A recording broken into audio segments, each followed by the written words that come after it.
Hello and welcome to Wound Up. Since September of last year, it's been very easy to expose the shortcomings and failings of our Prime Minister Tony Abbott, his cabinet ministers and their nefarious plans for Australia during their single term in office. What has been increasingly difficult though is to find initiatives from this government from which average Australians will benefit.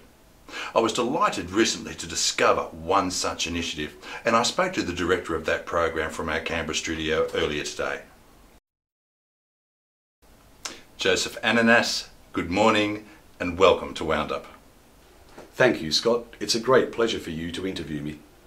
It's been difficult to find something positive to say about the current government, so you can imagine my enthusiasm when I heard about this initiative. I certainly was very keen to speak to you. The current government is deeply concerned, Scott, deeply concerned with all issues of social justice, particularly with doing all that we can to assist those most vulnerable members of our great democratic liberal Australian society. It is to this end that we are delighted to announce the establishment of Prime Minister Abbott's latest... Look, I'm sorry to interrupt you. Did you say Prime Monster? You must have misheard me, Scott. I quite clearly said Prime Minister Abbott, who is delighted to announce the establishment of our latest employment assistance organisation, the JFK Institute. Now you see, I find that incredible that you've named it after a US president that was a Democrat and therefore someone who was really opposed to conservative politics. Pardon, Scott? Oh, Kennedy? No, notorious pinko and quite possibly a communist. No, we're talking here about the Jobs for Knobs Institute, which has been established to help find jobs for the most vulnerable members of our great Australian and, as I said, liberal community. Jobs that suit their particular skill sets and temperaments, jobs that might otherwise be lost to people that we don't know personally. Right, okay. Well, thanks for clearing that up. Are you able to provide any examples? Certainly, Scott, my pleasure. In no particular order, Tim Wilson as Human Rights Commissioner. Tim has been expressing a very keen interest to get stuck into this subject area for quite some time, and once we've had the water cannons hose the stench of the failure of the last 6 years from his office, he'll be open for business. Right, Tim Wilson, yes. Good example. No. And we're particularly delighted, Scott, to finally find a new and very important role for culture war veteran Keith Windschuttle. Once Professor Windschuttle has finished rewriting the Australian history curriculum, it'll be a breeze for students to learn, provided they can memorise Captain Cook, Gallipoli, Donald Bradman, Robert Menzies and John Howard. They'll have learned everything we want them to know about Australian history.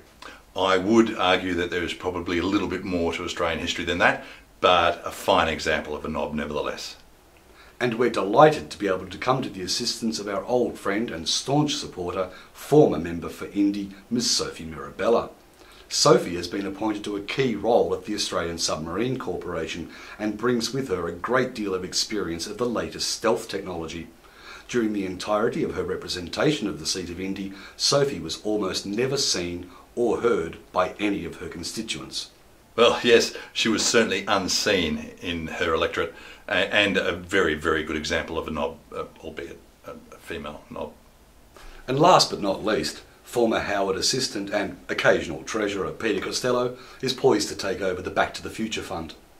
I think you're referring to the Futures Fund. Not anymore, Scott. Not anymore. Joseph Ananas, thank you very much for being part of Wound Up today. You're more than welcome, Scott. The pleasure's all ours. When confronted with Tea Party Conservatives, you could do a lot worse than follow the lead of Michael Higgins, the President of Ireland.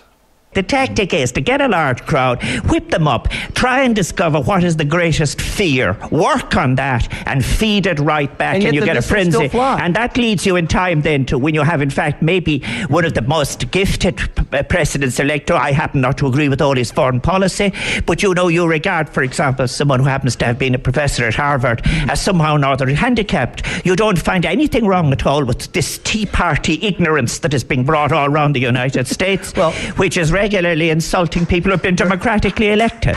You're going down that road, and really it is very dangerous stuff.